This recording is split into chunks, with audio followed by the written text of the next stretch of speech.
A gente só precisa olhar no espelho e perceber o que Deus fez nas nossas vidas, e assim a gente percebe o milagre. É que a gente tem a tendência de olhar, né, nos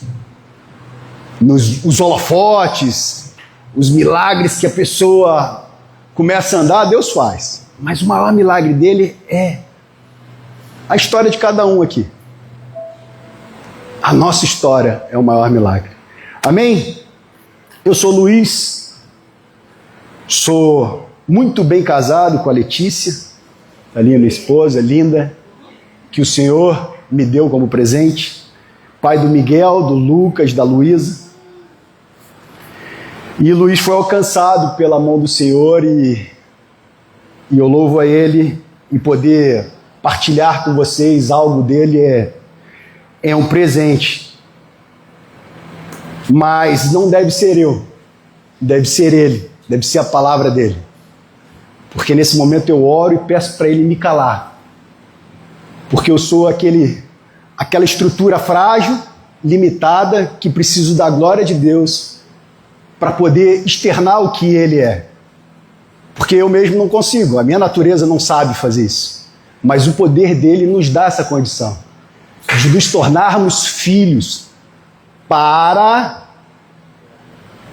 Ele alimentar o seu povo, para Ele derramar aquilo que Ele quer derramar para o seu povo. Esse é o propósito do nosso Senhor. Então, o tema que o pastor nos trouxe, antes de começar o tema, eu vou pedir para o meu irmão abrir. Só para tu saber, eu estou trabalhando com a NVT. Só vai ter um versículo que a gente vai falar na NVI. Então, abre lá Atos 2, 42 ao 47, por favor, meu irmão.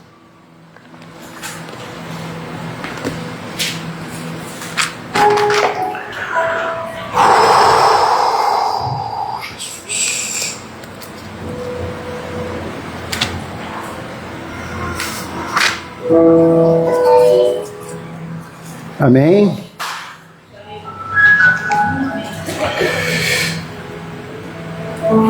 Todos se dedicavam de coração ao ensino dos apóstolos, à comunhão, ao partir do pão e à oração. Havia em todos eles um profundo temor, e os apóstolos realizavam muitos sinais e maravilhas. Os que criam se reuniam num só lugar e compartilhavam tudo o que possuíam. Vendiam propriedades e bens e repartiam o dinheiro com os necessitados. Adoravam juntos no templo diariamente. Reuniam-se nos lares para comer e partilhavam o pão com grande alegria e generosidade, sempre louvando a Deus e desfrutando a simpatia de todo o povo.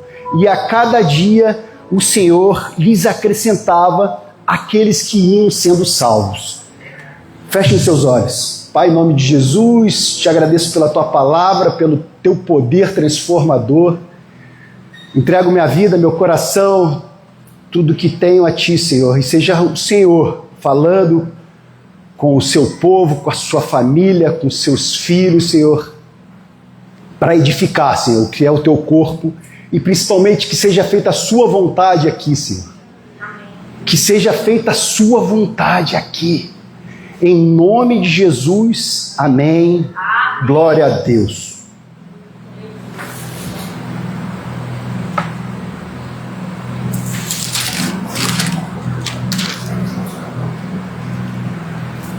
Esse versículo descreve a vida da igreja primitiva logo após o Pentecoste. Amém? Servindo como modelo de uma comunidade cristã. O tema que o pastor propôs esse mês, e a gente está dando abertura agora, é sobre o poder da comunidade. E como nós somos uma comunidade cristã, o poder da comunidade cristã. Vou deixar esse aqui, mas é o poder da comunidade. E teve algo que eu vou só trazer agora aqui, marcar, logo após o Pentecostes. O que quer dizer Pentecostes? A vinda do Espírito Santo sobre os apóstolos. Amém? Amém. Glória a Deus. Mas, antes disso, a gente precisa entender um pouquinho o que é uma comunidade. Para a gente entrar no tema comunidade cristã, como é a comunidade dentro do Aurélio, vamos dizer assim, dentro do que a sociedade entende como comunidade.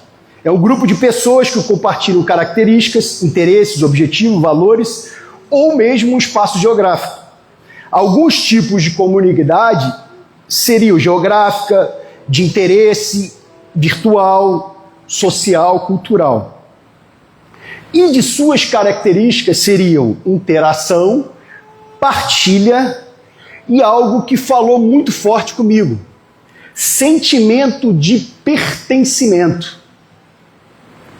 Eu ia pedir para vocês guardarem esse sentimento de pertencimento, pertencer. A gente vai voltar a ele mais na frente. Tá, e como a gente falou de comunidade, vamos para a palavra. O que a palavra nos traz como a primeira comunidade que o Senhor propôs? Então eu ia pedir para abrir em Gênesis 2, do 5 ao 9. Depois a gente vai pular do 15 ao 24, irmão.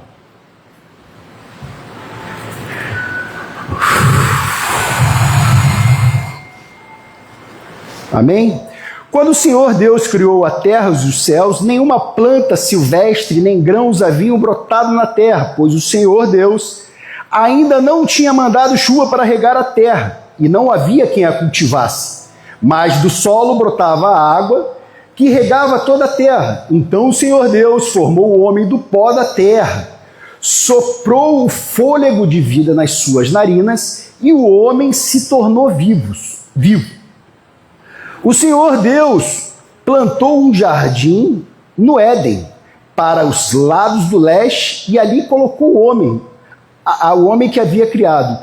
O Senhor Deus fez brotar do solo árvores de todas as espécies, árvores lindas que produziam frutos deliciosos. No meio do jardim, colocou a árvore da vida e a árvore do conhecimento do bem e do mal. Agora a gente vai lá no 15, que diz assim: o Senhor Deus colocou o homem no jardim do Éden para cultivá-lo e tomar conta dele. Mas o Senhor lhe ordenou: coma à vontade os frutos da árvore do jardim, exceto da árvore do conhecimento do bem e do mal. Se você comer esse fruto, com certeza morrerá. O Senhor Deus disse: não é bom que o homem esteja sozinho. Vamos falar de novo aqui? O que Deus disse? Não é bom que o homem esteja sozinho. O Senhor Deus formou da terra todos os animais selvagens, todas as aves, trouxe o homem para viver como o chamaria. E o homem escolheu o nome para cada um deles, deu o nome a todos os animais domésticos, até que chegou no 23 ali, e Deus: esta é o osso dos meus ossos, a carne da minha carne, será sua mulher, pois foi tirada do homem. Aqui Deus começa o grande projeto dele, a família. A família. Deus percebe a fragilidade do homem só e traz para ele uma mulher. Enfim, não vou adentrar na história de Adão e Eva, né? Mas ali ele constitui a primeira família, o projeto original, o que ele queria para a sua criação. Enfim, também na Bíblia, Deus relata outras famílias. A família de Noé, a família de Abraão e a família de Jacó. A família de Jacó teve 12 filhos que vieram a se tornar as 12 tribos de Israel, o povo de Israel. Mas houve um período, né, que essas 12 tribos, esses 12 filhos foram para o Egito e ali cresceram como povo, mas se tornaram cativos, escravos no Egito. E isso durou assim em torno de 400 a 430 anos, esse tempo. Então o Senhor, vendo o clamor daquele povo, que o povo clamava, levanta Moisés para libertá-lo e leva esse povo para o deserto de Sur. E ali chama Moisés para algo que seria a primeira comunidade cristã. Primeiramente tínhamos o quê? As famílias. Já são várias famílias a partir da sua criação. E depois disso, Deus vê aquele povo desgarrado no meio do deserto. Tá, agora eu vou habitar no meio desse povo. Enfim, vamos lá em Êxodo 25:8, por favor.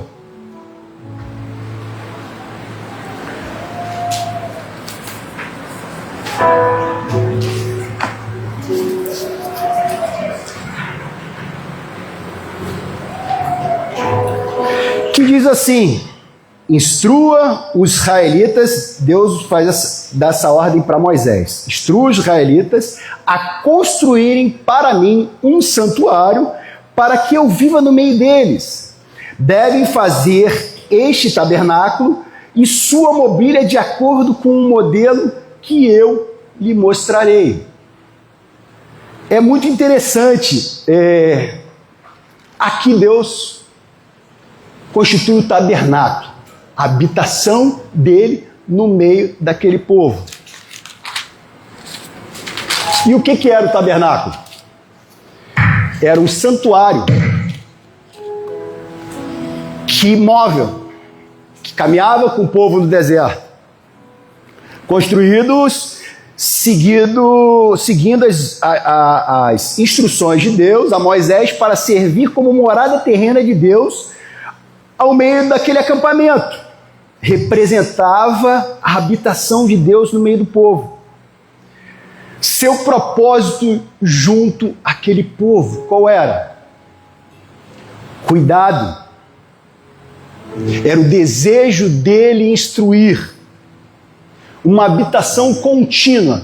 Vamos fazer uma reflexão aqui juntos. Um povo, 400 anos, 400 a 430 anos vivendo no Egito, uma cultura diferente, crianças esqueceram. Quantas gerações a gente pode fazer uma contagem se a gente trazer os dias atuais? Umas 5, 6 gerações. Vivendo aquela cultura. De repente, tem um clamor, porque eles são muito opressos pelaquele povo do Egito.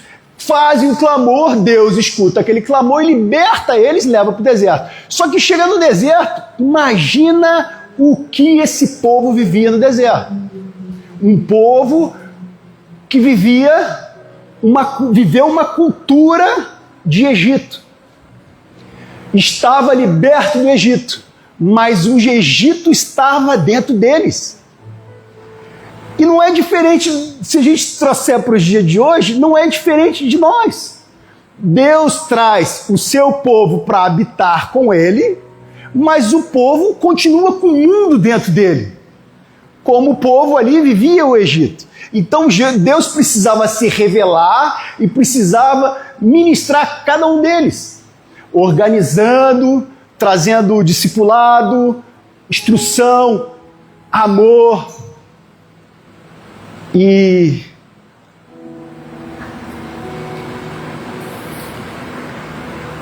é demais, né? O que eu ia sugerir para vocês, né? Eu não vou adentrar demais no tabernáculo, porque a gente precisa andar um pouquinho mais para a gente encontrar Jesus. Mas eu ia sugerir a cada um ter um momento de reflexão e ir em tabernáculo, mas com a seguinte ótica. Entenda que tabernáculo é a representação de Jesus hoje. E se você perceber na palavra, Deus trabalha nos mínimos detalhes com cada coisa que Ele ordena para ser criada. Aquilo, sabe o que é? É o detalhe dele com cada um de nós, com o seu povo, com aquelas famílias que rodeavam. Eu trouxe um negócio para mandar para o meu irmão. Será que dá tempo? Deixa eu ver aqui. Eu vou pedir para minha esposa. Melhor, né? Eu mandei para mim mesmo, manda para o Renê ou para a Lília. Ali é uma foto que representa o tabernáculo, como era montado no deserto, né? A gente volta ali. Mas enfim, propósito junto de estar, o desafio que eu proponho para vocês é esse: estudar, entender o amor dele nos detalhes. Vamos lá. Primeiro, Deus desenvolve o modelo de comunidade, a família. Amém? Depois, Deus desenvolve o modelo de comunidade cristã para aquele tempo, para a família. Bom, aqui...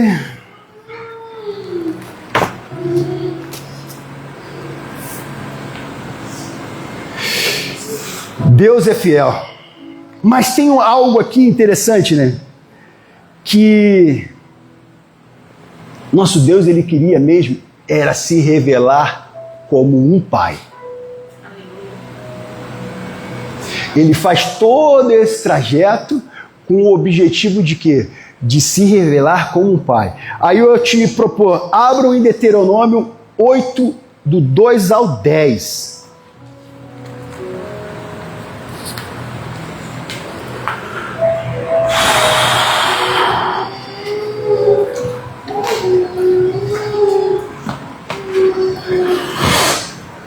Amém. Lembrem-se de como o Senhor, seu Deus, os guiou pelo deserto estes 40 anos, humilhando-os a ponto de aprovar seu caráter, para ver se vocês obedeceriam ou não seus mandamentos. Sim, ele os humilhou, permitindo que tivessem fome. Em seguida, ele os sustentou com maná, um alimento que nem vocês, nem seus antepassados conheciam, a fim de lhes ensinar que as pessoas não vivem só do pão, mas de toda palavra que vem da boca do Senhor.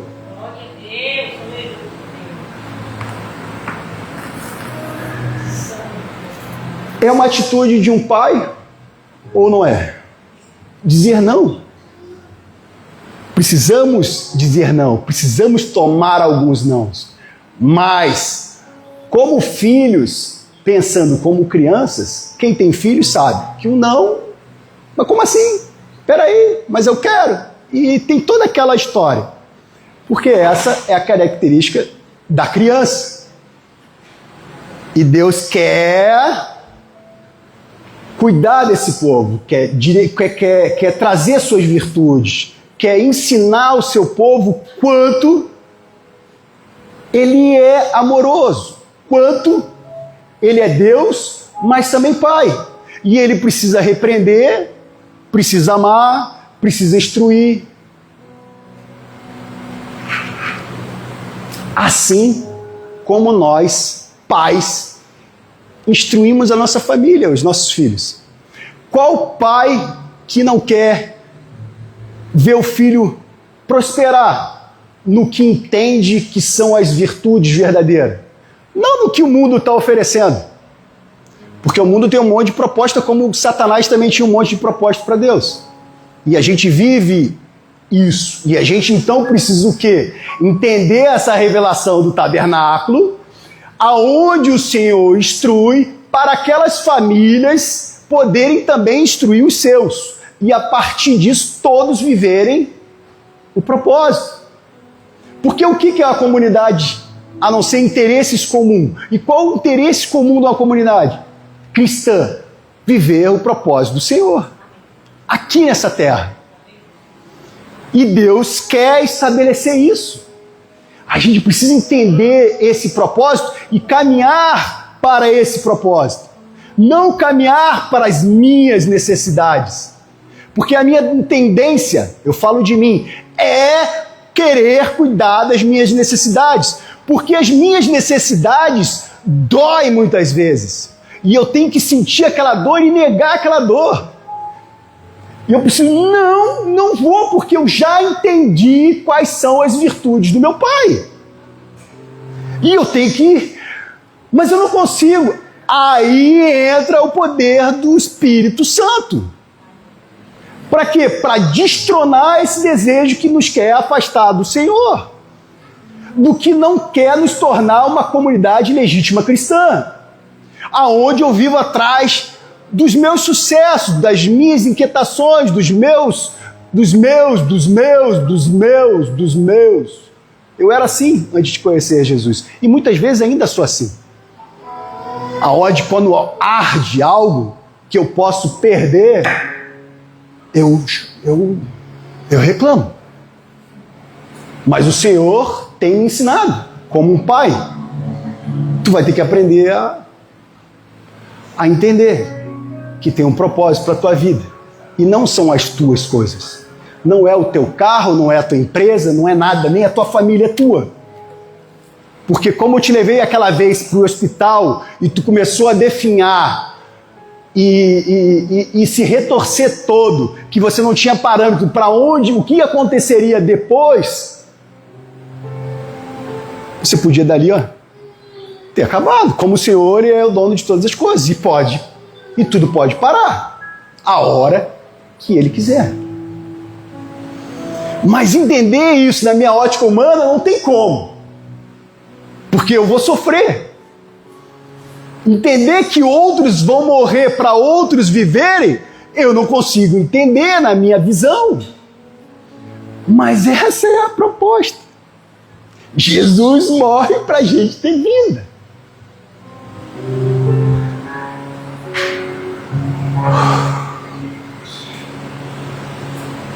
Em Efésios, eu nem trouxe essa palavra, mas é uma palavra que estávamos mortos. Efésios 2 fala isso pra gente. Mas fomos vivificados em Cristo. Para a gente viver essa plenitude de Cristo. Porque não tínhamos mais essa condição. Eu não sei que cada um vive aqui, mas eu não quero fazer drama não, mas sabe um cara aleijado mentalmente? Eu era um cara aleijado mentalmente. Tinha um plano virtual, estético, interessante, mas por dentro aleijado, destruído. Os desejos menores possíveis. Mas era aquilo que eu tinha como valor. É aquilo que eu aprendi. E Deus traz o povo para o tabernáculo, Deus traz o povo para a sua comunidade, Deus traz nós para a sua igreja, para sermos transformados nisso, na glória dele.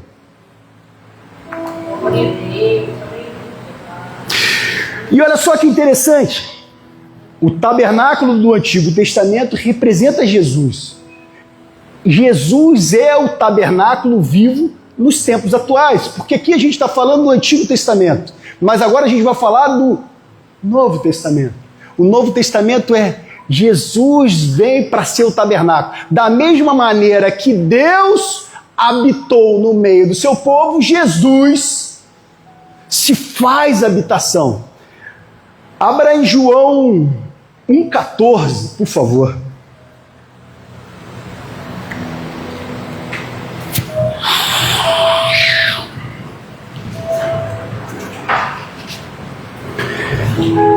Tem que abrir também, né? Não, eu vou aqui. Hoje eu tô aqui. João 14, assim a palavra se tornou ser humano, carne e osso, e habitou entre nós. Ele era cheio de graça e verdade.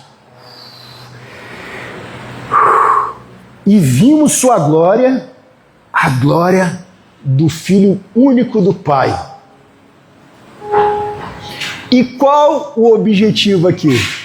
Como no tabernáculo, ele habita para nos instruir, nos proteger, nos treinar, nos discipular, trazer o seu caráter, suas virtudes, para nos dar destino. Como um pai faz com seus filhos, dá destino. Isso eu aprendi há aqui com o Senhor. Meu pai faleceu ano passado, eu glorifico a Deus pela vida dele, porque eu estou aqui, porque ele me deu a vida, né? A partir do meu pai, e eu glorifico a vida do meu pai. Mas meu pai não foi um homem presente, porque ele não entendia do que eu estou entendendo. Então eu não posso tentar responsabilizar ele em nada nisso. Ele tem a responsabilidade dele, sim, num ponto. Mas como homem, hoje, não como menino, o que eu começo a entender? A responsabilidade, quando Cristo, Pai, me traz aqui e me instrui, passa a ser minha. É muito fácil, agora que a culpa é desse, culpa daquele, culpa... Não tem mais. Esse é o menino que está sempre olhando para os culpados das minhas frustrações. Cara, tem frustração? Tem. Tem problema emocional? Tem. Tem um monte de coisa interna? Tem. Mas como eu vou reagir? Como um menino ou como um homem que entende o que o pai instrui? E o que o pai instrui manda fazer. Pedir perdão. E são habilidades do pai, porque o homem não tem essas habilidades. Então eu preciso estar entronizado com o pai. Eu preciso entender o tabernáculo e entender o tabernáculo vivo. Para aí sim mergulhar nessa graça. Olha que interessante aqui, ó. Ah, essa aí foi manta.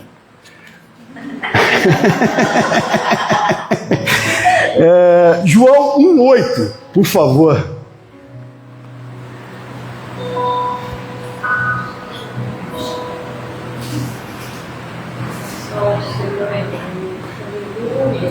Essa aqui é NVI. Não, perdão. João 1,8. Revela que Jesus era o Filho unigênito. Amém? Agora eu ia pedir para abrir Romanos 8:29. Primeiramente, ele vem para habitar entre nós.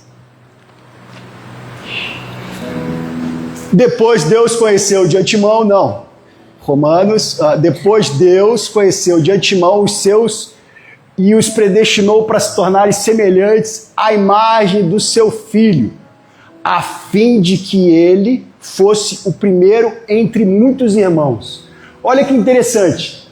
Falamos que o Filho unigênito do Pai veio para habitar.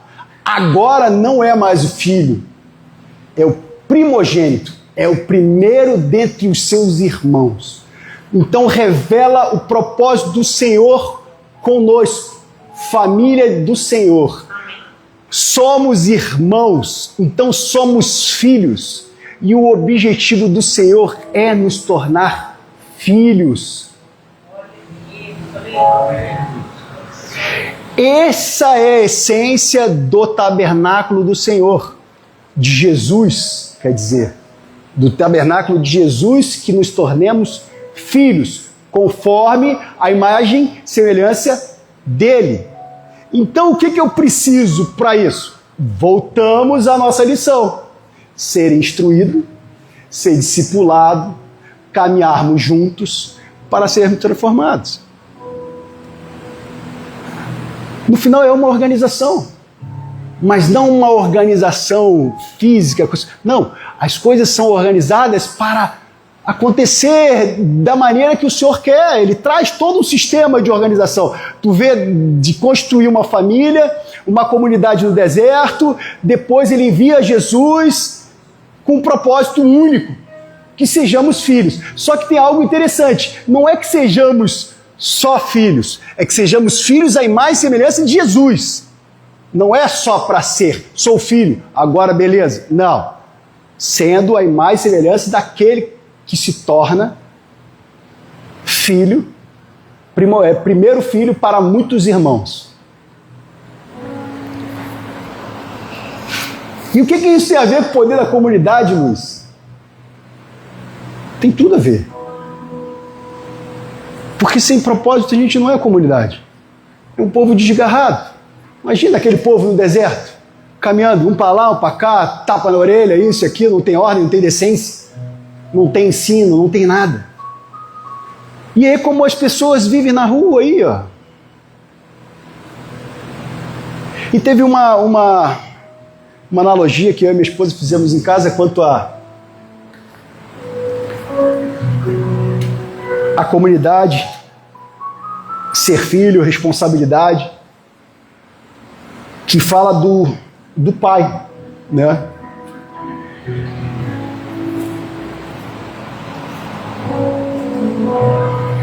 Mas não é nesse momento. Não é nesse momento. Tem outra coisa antes de chegar nesse momento aí. Vou deixar aqui só uma pulguinha atrás da orelha de cada um. Mas a gente volta lá. Então aqui a gente está falando, né? Falar de filho, a gente está falando, está voltando à primeira comunidade cristã, depois da subida, depois da crucificação e ressurreição de Jesus. E aonde que tem Pentecostes, o Espírito Santo vem e faz a rebuliço naqueles apóstolos, e eles dali realmente vão, Pedro prega e já 3.000 ali já aceitam Jesus, e depois é constituída essa igreja primitiva, porque tinha um povo que precisava ser cuidado, ser ministrado. Mas ali já revela que sem o poder do Espírito Santo não tem comunidade, não conseguimos caminhar, não conseguimos ser filhos. Porque o filho tem um espírito dentro dele, o Espírito do Senhor, o Espírito Santo para quê? Primeiro, para ser ministrado, ser transformado, mas o principal, que a gente começa a perceber, um que vai, outro, que vai, outro, que vai, outro, que vai, outro, que chegou em ti, chegou em cada um de nós aqui. Para quê? Para a gente perpetuar o que Jesus fez. Não é para eu ter as minhas bênçãos na minha casa. Para eu aprender a olhar para o meu irmão que precisa. E muitas vezes a gente não sabe.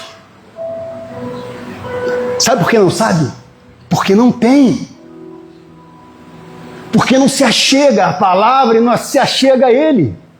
Porque sem o poder de verdade do Espírito no meu coração, eu não vou ajudar o irmão. Eu estou cheio de coisa para resolver, os meus B.O., irmão. Tu espera aí com teus problemas, mais tarde eu vou aí. Beleza? Mas deixa eu resolver aqui, irmão, que eu estou cheio de tarefa. E não pergunto nem como se realmente ele está passando algum perrengue, alguma coisa. Esses somos nós. A nossa natureza, sou eu. E eu não prego para confrontar a comunidade. Deus prega para me confrontar. E eu daí divido com vocês o meu próprio confronto. Porque conhecer a palavra 10, 11, 12 anos e a dificuldade de quebrar o eu para viver para o outro é difícil, meu irmão. Porque ali tu encontra o tamanho do egoísmo que mora dentro do coração do homem. O tamanho das minhas próprias prisões. Meus verdadeiros cárceres que estão na minha mente, que não deixam eu andar. Que são os cárceres de verdade do inimigo nas nossas vidas. Que muitas vezes eu acho que é uma utopia, um desejo, um sonho, algo... Acho que intangível a palavra. Eu gosto de trazer umas palavras assim. Intangível é o que fica difícil de alcançar, pode ser? Então tô bem. O senhor traz isso nessas coisas. De repente intangível, difícil de alcançar. Mas não é não, meu irmão. Na minha ótica, é difícil de alcançar. Eu estou há 10 anos para conseguir fazer um projeto que Deus falou comigo e continua falando. E por que não saiu do papel, está ali? Porque não é prioridade para mim, para o meu egoísmo, entendeu, meu irmão? Eu tenho as minhas tarefas primeiro do que o projeto que o Senhor tem colocado no meu coração. E o Senhor precisa quebrar esse coração para a prioridade mudar. E aí é o tabernáculo vivo do Senhor, que é dentro de nós. não é fora de nós. Eu preciso desse poder para desejar isso. Eu preciso desse poder para abrir mão do meu dia e vir na igreja, limpar a igreja, junto com meus irmãos. Varrer, ver qual é a necessidade. Porque se eu vivo em comunidade, a gente tem algo comum, a gente precisa cuidar da igreja junto. E volta e meia eu não estou afim de vir. E fazem a chamada e eu não estou afim de participar. E não participo volta e meia. Mas é obrigação? Não é obrigação para ninguém. Mas eu preciso ter o senso do filho mais velho, não do menino. Porque o menino continua agindo como menino. Mas o adulto entende o que ele tem que fazer, não o que eu quero ou não quero. Porque o homem de casa, se ele não fizer o que ele precisa fazer, o que acontece? Não vai ter a provisão, vai faltar, vai acontecer alguma coisa. Se eu, como homem de casa, não entender a responsabilidade... Esses dias eu fui procurar o pastor e falei que eu não queria acabar o resgate, que eu não queria mais pregar na igreja. E aí por quê? Porque eu não faço o essencial, pastor. Como assim? Eu não levo a palavra dentro da minha casa. Eu não oro com a minha esposa, não oro com meus filhos. Eu sou uma aberração dentro da igreja do Senhor. Vou lá, ministro a palavra, volta e meia, entendo o que a palavra diz, mas eu não vivo a palavra. A palavra, ela está na minha mente, mas não está no meu coração, a ponto de eu brilhar como Jesus brilha. E eu venho sendo ministrado bastante sobre isso. O que adianta se na minha casa não fluir? Se na minha casa eu não ser a comunidade do Senhor, a primeira comunidade, a mais importante, a família. Vai perder o propósito dele com os meus filhos.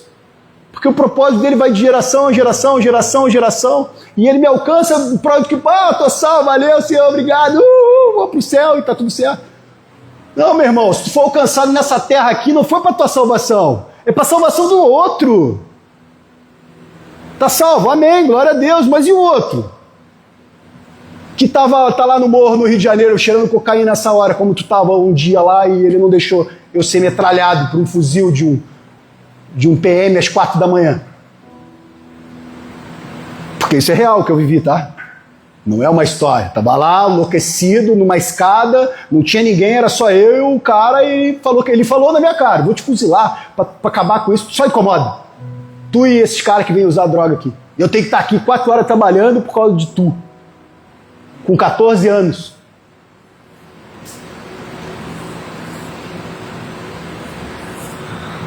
E qual o movimento que eu tenho feito, irmão? Tô cheio de coisa para fazer, cara. Tô cheio de coisa para fazer. Mas eu tenho que me libertar. Aí eu sempre tive negócios, né? Sempre abri, já tive não sei quantas empresas. Todas elas praticamente quebraram. Porque nunca o Senhor esteve. Sempre foi a minha força, meu braço, meu jeitão, isso e aquilo. E as coisas não fluíram. Enfim, porque eu não tinha capacidade para fazer ela fluir mesmo. Porque não precisa estar no Senhor para fazer uma empresa ter sucesso aí no mundo. O cara pode ser capacitado e ponto, acabou. Mas o que eu venho falar sobre isso é o seguinte. Qual o melhor negócio? Melhor pensando numa ótica de negócio que o cara pode fazer. Qual o melhor negócio que esse mundo pode dar? Temporário, irmão. Acabou. Morreu, acabou. Mas Jesus, ele tem a proposta para uma vida eterna.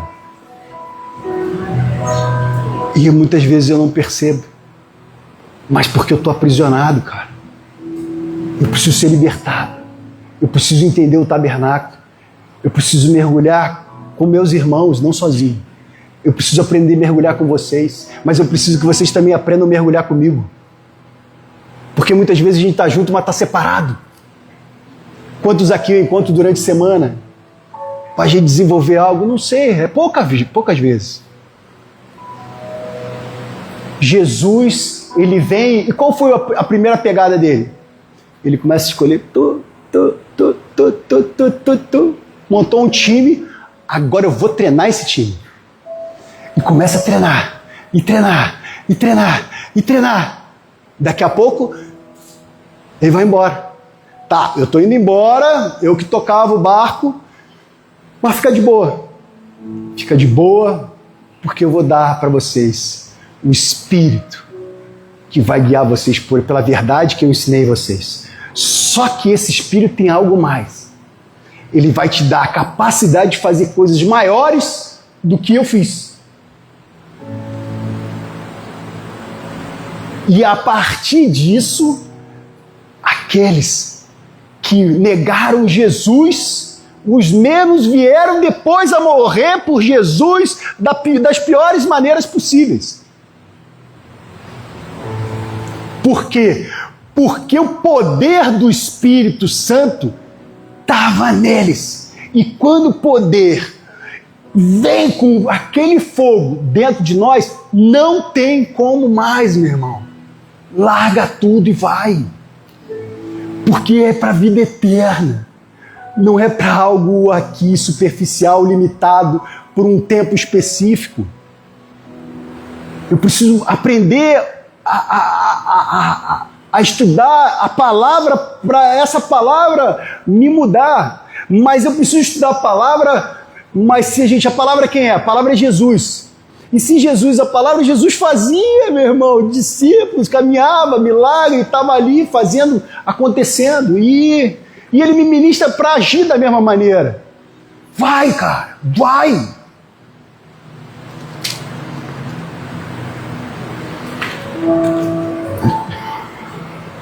Glória a Deus.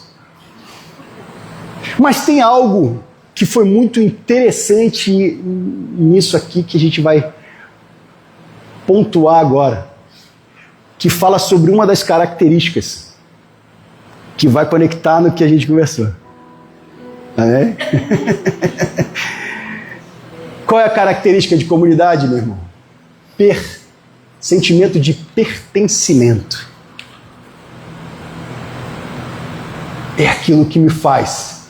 Por exemplo, vamos lá. Estou em casa, né, com minha família, e eu pertenço àquela família. Então eu me movimento em pró, divido tarefas e faço tudo junto com a minha família, dentro daquela comunidade, família. Se eu não tiver o sentimento de pertencimento, eu vou largar fora, irmão. Na hora que o BO vier, na hora que minha mulher não me agradar, os meus filhos começarem a ou qualquer situação que possa surgir na caminhada. Sabe por que eu falo isso? Eu me separei 3 vezes. Porque eu nunca tive o sentimento de pertencimento.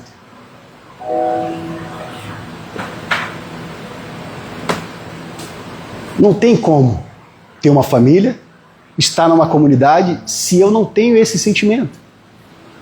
Porque senão eu só frequento. Eu sou um frequentador. O frequentador chega e daqui a pouco vem e vai, e vem e vai.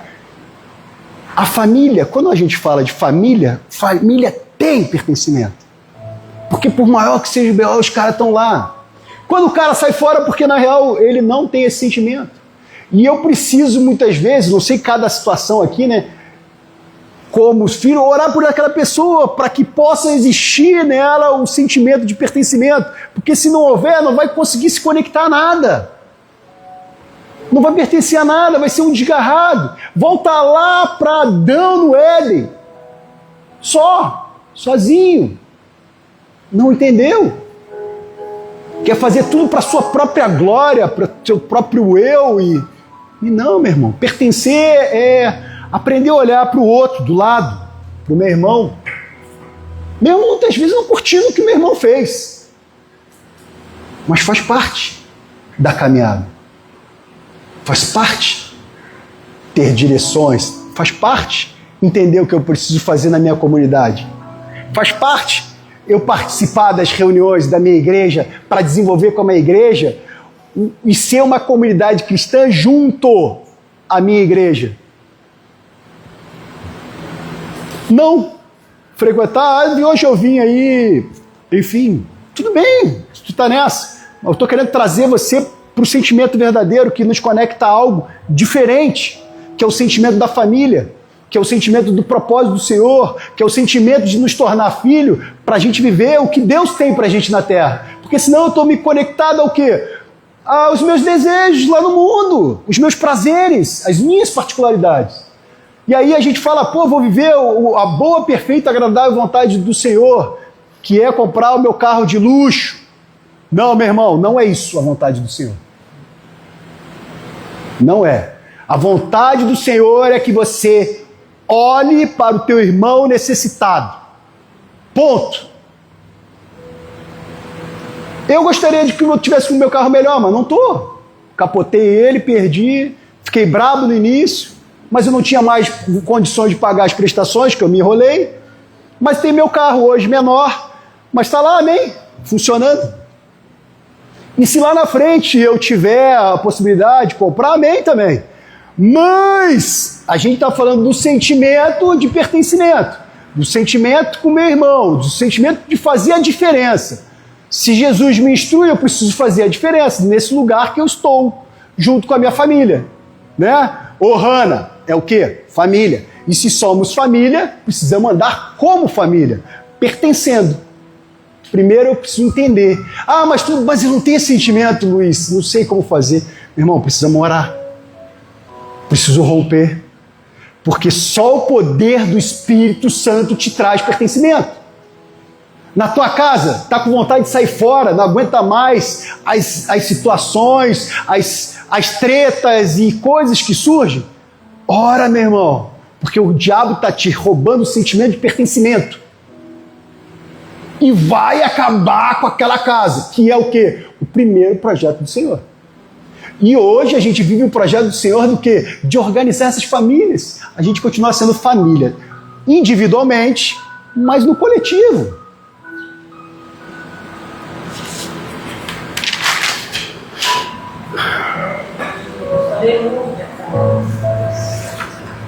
Olha o que fala João 8, 6,38.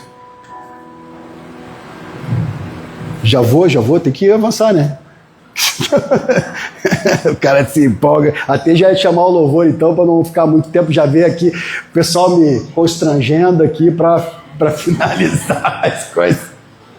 E agora que eu me liguei que são 11h20. Mas amém, olha o que fala aqui, ó. João 8,38. João 8, 6, 38. Não é esse? 6,38. Pois desci do céu para fazer a vontade daquele que me enviou, e não minha própria vontade. Quem se conecta com isso? Amém. Filhos, se conecta com o pai, que o pai dá a mesma direção para o filho. Faça a minha vontade, filho. E qual é a minha vontade? O teu irmão precisa me conhecer. Leva ele para o tabernáculo, traz ele, vamos ajudar a salvar ele. Sei lá, vamos fazer um movimento, vamos pensar todo mundo junto. Imagina todo mundo junto pensando num propósito de como alcançar os malucos que estão por aí em algum lugar, as crianças que perderam seus pais e não tem mais governo, não tem mais destino. Que como tem criança aí fora sem destino, meu irmão. Mas não adianta eu criar um projeto sozinho. Sozinho é Adão no Éden, sozinho. Eu preciso me conectar às pessoas. Para quê? Para a gente realizar junto a vontade do Senhor. Agora Romanos 8, 19 e 22 que a gente vai... E aí depois tem mais um. 1 Coríntios 13, 11. Para fechar. Primeiro 8, Romanos 8, 19 ao 22. Pois toda a criação aguarda com grande expectativa o dia que os filhos de Deus serão revelados. Somos nós, meu irmão. 22? Não precisa. Tá bom ali. Primeiro Romanos 13, 11. 1 Coríntios. Né? Corinthians ontem foi eliminado, aí misturou minha cabeça aqui. Nada a ver, né? Quando eu era criança, falava e pensava e raciocinava como criança, mas me tornei homem. Deixei para trás todas as coisas de criança. Amém? Amém. Assim a gente fecha com essa mensagem. Não somos mais crianças. Fomos crianças. Deus nos traz para um novo tempo de entender quem nós somos. Filhos, amados, cuidados, aperfeiçoados por Ele mesmo. Para quê? Para sermos a revelação dEle. Para aqueles que não têm a revelação. Para aqueles que estão longe da vontade do Senhor. Para trazer eles para esse tabernáculo. Para eles terem a mesma possibilidade que hoje cada um de nós está tendo. De poder adorar assim. Porque se tu está aqui, meu irmão, é que tu foi alcançado. De algum lugar, por algum irmão, alguma mensagem, a atitude de alguém te alcançou. E tu está aí. Essa é a fidelidade de Deus para conosco. E Ele nos chama para o mesmo. Vai, meu irmão. Feche os seus olhos.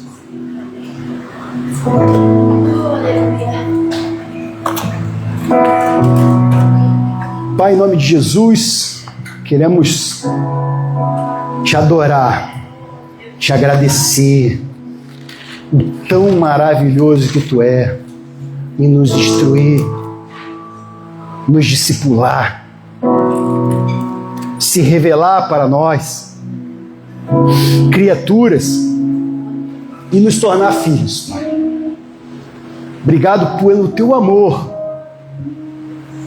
mesmo quando a gente não queria, mesmo quando vivíamos nossos próprios desejos, Senhor, sempre, desde o início, quis alcançar o nosso coração, Pai. Então, oro por cada um aqui, Pai, por suas casas, por suas famílias, Senhor, por cada coração, Senhor, mas que a gente aprenda a viver o teu propósito na íntegra, que a gente consiga e aprenda a olhar para o lar do Senhor, não para nós mesmos, mas para os nossos irmãos, aqueles que necessitam do teu amor, aqueles que nos necessitam do teu agir através das nossas vidas.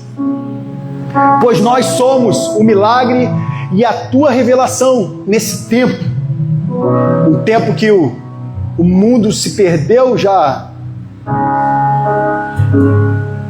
e o Senhor tem algo maravilhoso, que possamos ser essa revelação, Pai. Recebe, Senhor, nosso louvor, recebe a nossa adoração, Pai, em nome de Jesus. Amém. Oh, how he loves us so. He sent his son to save our soul.